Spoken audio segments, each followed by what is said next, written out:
Bonjour YouTube, welcome back to our channel. Today we're back in Versailles and we're going to be taking you to the Gallery of Coaches. On y va!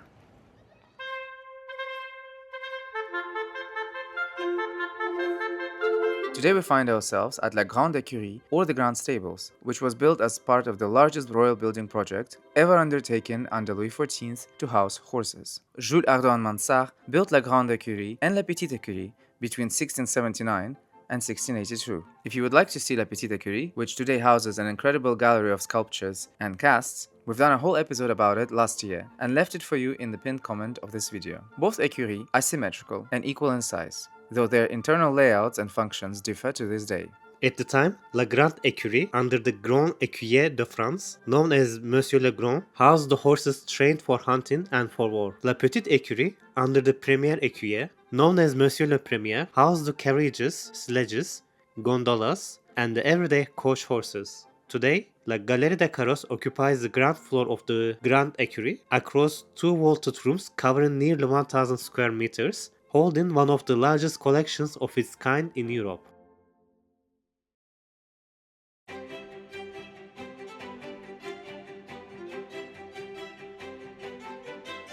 Upon entry, we are met with the carriages used under the Third Republic. They remind us that the gallery is not limited to monarchies. Immediately next to them is the ceremonial cortege of Napoleon's wedding procession that numbered around 40 carriages. A ceremonial cortege traveled at walking pace, roughly 3 kilometers an hour. This slowness was part of the spectacle. In that sense, the road itself became a ceremonial interior. These are not relics of travel, but instruments of political theater. On April 2, 1810, Napoleon I married the Archduchess Marie-Louise of Austria, barely a month after divorcing Josephine, who couldn't give him an heir. The wedding was a state event staged on an imperial scale. 40 gala berlines took part in the wedding cortege, 10 more than any Bourbon wedding had mustered. The procession passed under the still unfinished Arc de Triomphe and down the Champs-Élysées to the Tuileries Gardens. If you'd like to visit l'Arc de Triomphe, learn its history, and climb on its roof for some incredible panorama views of Paris, we've left a link to that episode in the pinned comment. The most traveled carriage in the gallery began life in 1808, built for Jérôme Bonaparte, King of Westphalia and Napoleon's brother.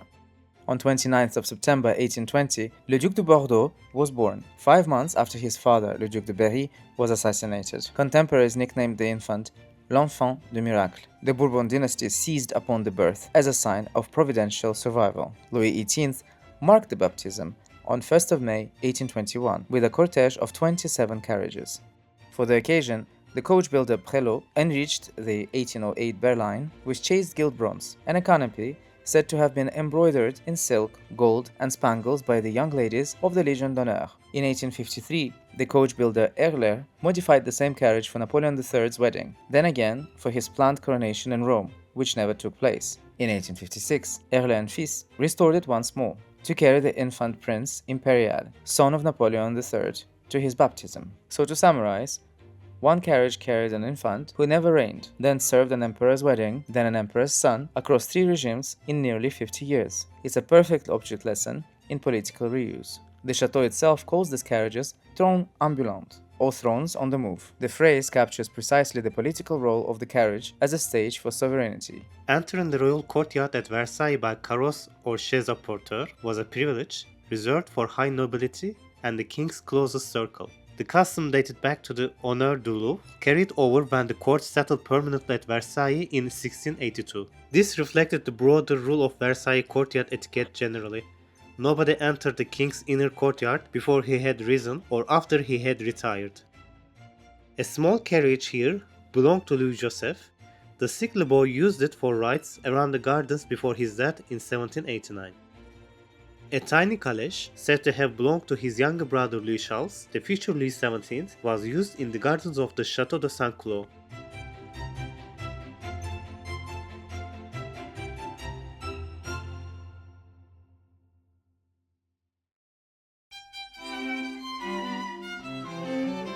Walking into the next room, we are met with a magnificent and the single most spectacular object in the collection, Le Carrosse du Sacre de Charles X. It's the only coronation carriage of a French king to survive today. By the way, if you'd like to learn more about the last coronation ceremony in France, we've done a detailed episode dedicated to the coronation of Charles X. The link is also in the pinned comment. Work on this carriage began in 1814 by Charles Percier for the planned coronation of Louis XVIII.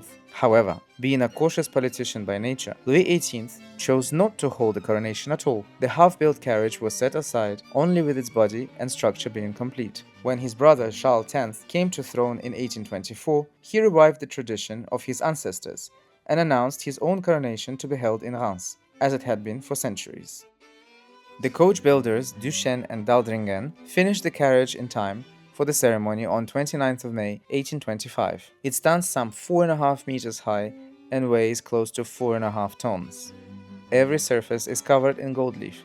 The finished carriage cost 325,000 francs, or about 1,381,250 euros today. 8 caparisoned horses drew it, 2 leaders ridden by a postillon, the other 6 led in hand by 6 grooms. Contemporaries found it dazzling, some said excessively so. Le carrosse was so heavy that it had to be taken to Reims under a canvas covering, with its more fragile sculptural ornaments removed. That excess is precisely the point, as this carriage was meant to embody the restored monarchy at the very moment of its self-assertion.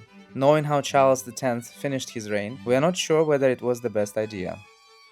In 1856, the same carriage reappeared at the baptism of the Prince Imperial, its royal fleur-de-lis and ciphers replaced with imperial eagles and the letter N.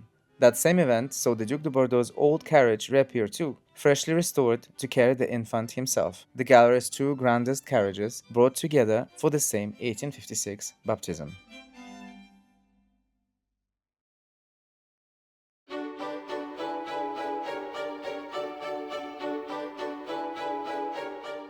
Nearby stand the traîneaux, the sledges of the court. They evoke a softer, more playful side of the court. Sledge racing was a fashion imported from the Nordic courts, taken up at Versailles from the reign of Louis XIV through to that of Louis XVI. Races ran down the alleys of the park and across the Grand Canal once it had frozen over, something we don't see these days. On display, the traîneau au jeu chinois from 1732 and the traîneau au patineur dated 1715 to 1725. Others carry names such as à la sirène, au léopard, and à la tortue.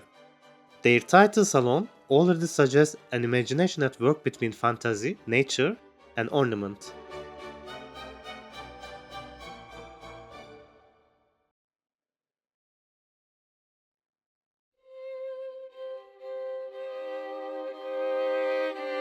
At the opposite end of the gallery waits one final carriage, the funeral chariot of Louis XVIII, who died at the Tuileries on 16th of September 1824, and it was the last king in France to die while still reigning.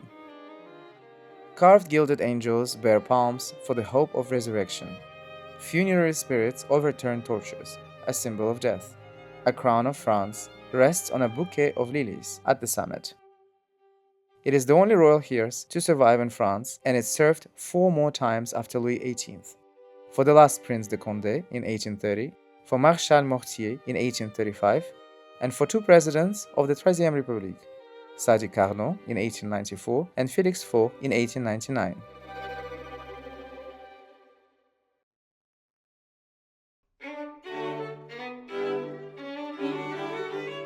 The collection itself was assembled by Louis-Philippe in 1831. Carriages belonged personally to the king, not to the crown. When Charles X's civil list was liquidated after 1830, Louis-Philippe bought back 10 ceremonial carriages. He commissioned the architect Charles-Auguste Questel to build a dedicated museum at Trianon. The first Musée des Voitures opened there in 1851. In 1985, the collection found a new home in a gallery of the Grande Écurie, which preserved its former stable fittings, oak paneling, hay racks, and mangères. After its display at Arras in 2013, the collection returned in an expanded and restored form, with new lighting and scenography, and reopened in April 2016, thanks to the patronage of the Fondation d'Entreprise Michelin.